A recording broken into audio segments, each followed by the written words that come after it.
एक बार बाढ़ आ गई तो वो मेंढक रहता था समुद्र में, तो वो मेंढक गिर गया कुएं में। कुएं में एक मेंढक पहले से रहता था, तो दोनों की बातचीत हुई, दोनों की मीटिंग हुई। तो उसने कहा भाई तुम कहाँ से आए हो? तो उसने कहा मैं समुद्र से आया हूँ। तो उस मेंढक ने उससे पूछा कि समुद्र कैसा होता है? तो उसने पूछा यार समुद्र जैसा तालाब है ऐसा नहीं होता है। तो उसने पूछा समुद्र कितना बड़ा होता है? तो उसने मेंढक ने जो पूछ रहा था सवाल उसी ने पूछा। उसने कहा भाई बहुत बड़ा होता है। उत्तर दिया उसने कहा कि बहुत बड़ा होता है। उसने मेंढक ने अपने हाथ फैलाए ऐसे, बोला इतना बड़ा होता है? मेंढक सोच लो तुम कैसे हाथ फैलाए होंगे उसने, वो तो कुएं में रहता था, उसको कुएं की नॉलेज है।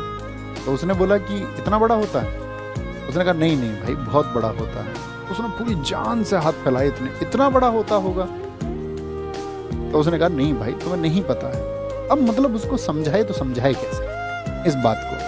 तो कई बार चीजें इस बात पर भी निर्भर करती हैं कि आप उनके जो समझने वाला व्यक्ति उसके मस्तिष्क का स्तर कितना है, उसके अंदर कितनी चीजें जा सकती हैं, और जो समझाने वाला है वो देख के आया है सब चीजों को, वो सब कुछ जानता है, तो वो कई बार तो चाह के भी नहीं बता सकता सारी चीजें।